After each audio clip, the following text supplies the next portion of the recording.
जब इन्वेस्टमेंट और stock market की नॉलेज की बात आती है तो पहला नाम जुबान पर सिर्फ वॉरेन बफेट का आता है। इन्वेस्टर हो तो उनके जैसा। बड़े बड़े बिजनेस कॉलेजेस और स्टॉक मार्केट पढ़ाने वाले इंस्टीट्यूट वॉरेन बफेट के एडवाइजेस और उनकी स्पीचेस को अपने सिलेबस में पढ़ाते हैं।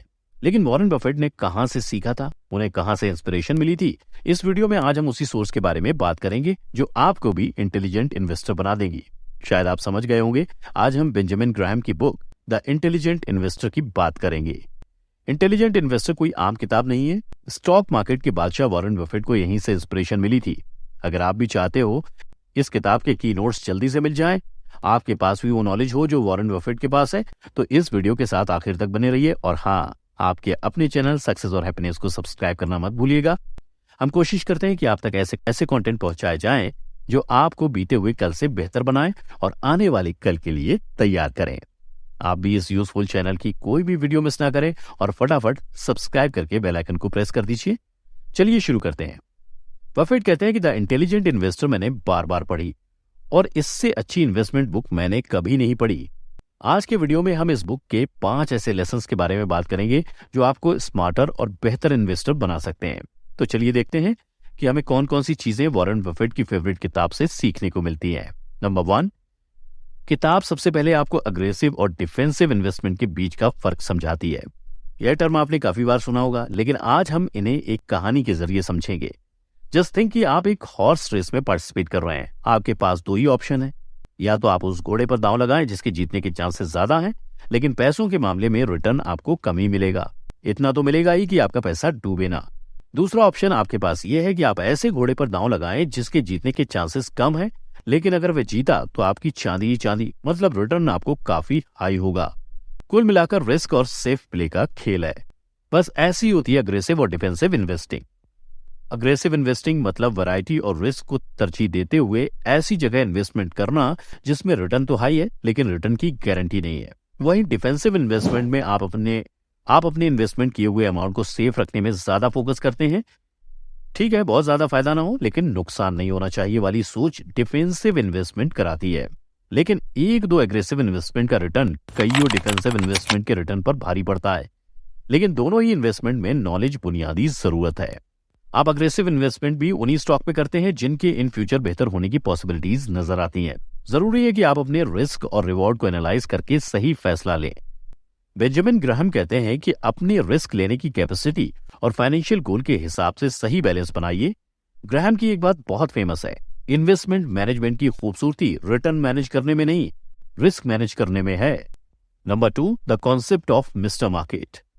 हर रोज आपका पड़ोसी मिस्टर मार्केट आपका दरवाजा खटखटाता है और आपसे अपना घर बेचने और आपका घर खरीदने की पेशकश करता है, लेकिन उसका प्राइस ऑफर बदलता रहता है।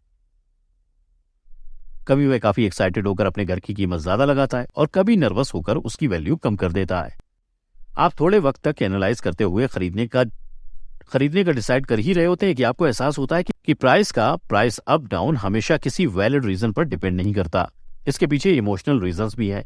यहाँ पर मिस्टर मार्केट का मतलब स्टॉक मार्केट है और मिस्टर मार्केट का मूड मतलब मार्केट में आने वाली फ्लक्चुएशन। मतलब मिस्टर मार्केट इमोशनल और इरेशनल हो सकता है। ये आपकी जिम्मेदारी है कि आप यानी इन्वेस्टर समझदारी और डिसिप्लिन से फैसला ले। एक इन्वेस्टर होने के नाते आपको मिस्टर मार्केट के मूड का असर अपने इन्वेस्टमेंट डिसीजन पर नहीं होने देना चाहिए। आपको कंपनी की इंट्रिंसिक वैल्यू और इसके लॉन्ग टर्म प्रोस्पेक्ट पर फोकस करना चाहिए। जैसे कि उस घर की कीमत का फैसला उसकी लोकेशन, साइज और कंडीशन करेगी, वैसे ही किसी भी कंपनी में इन्वेस्टमेंट का फैसला उसकी फाइनेंशियल हेल्थ, मैनेजमेंट और ग्रोथ पोटेंशियल के बेस पर होना चाहिए। हो सकता है कंपनी का शॉर्ट टर्म इतना अच्छा ना हो, लेकिन वह लॉन्ग टर्म में बेहतर परफॉर्म करे। कुल मिलाकर इन्वेस्टर को कभी भी अपने इमोशंस के आधार पर इन्वेस्टमेंट के फैसले नहीं लेने चाहिए। Number 3, margin of safety. मान लीजिए आपको कोई ब्रिज बनाना है और आप इंश्योर करना चाहते हैं कि यह ब्रिज आने जाने वाले लोगों और गाड़ियों का बोझ उठा सके, तो आप मार्जिन और सेफ्टी के लिए क्या करेंगे?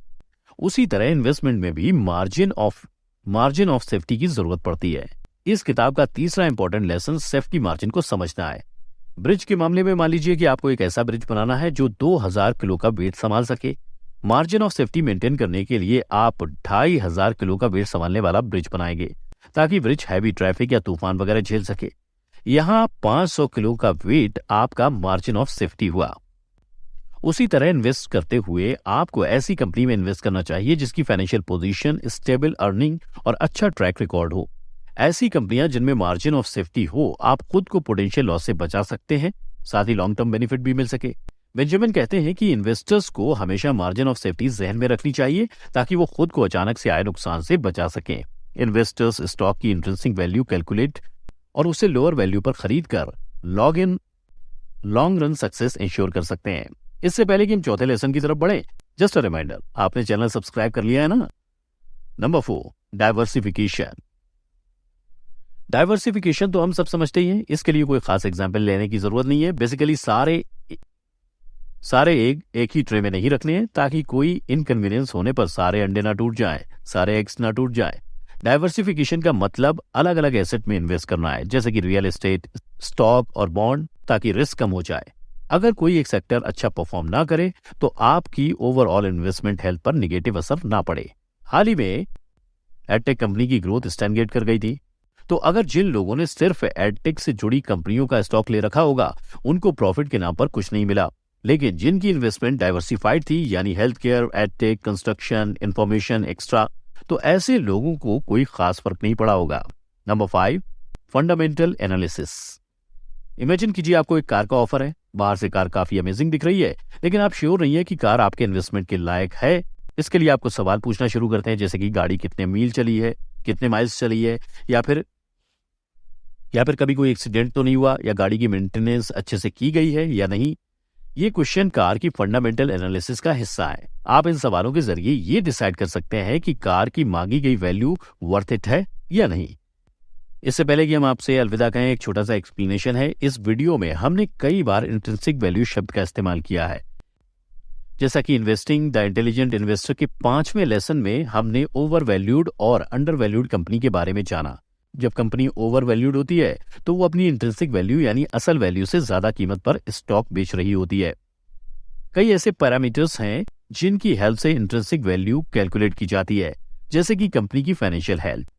ये थे आप द इंटेलिजेंट इन्वेस्टर से मिले 5 इंपॉर्टेंट लेसन। ये 5 कॉन्सेप्ट अप्लाई करके इन्वेस्टर बेहतर इन्फॉर्म्ड और रेशनल डिसीजन लें। ऐसी इन्वेस्टमेंट कर सकते हैं जो लॉन्ग टर्म सक्सेस ऑफर कर सके। एक और बात आपको याद रखनी है, इन्वेस्टमेंट रातों रात अमीर होने का नुस्खा नहीं है, बल्कि एक लंबी जर्नी है जिसमें आपको पेशेंस, डिसिप्लिन और कमिटमेंट की जरूरत होती है।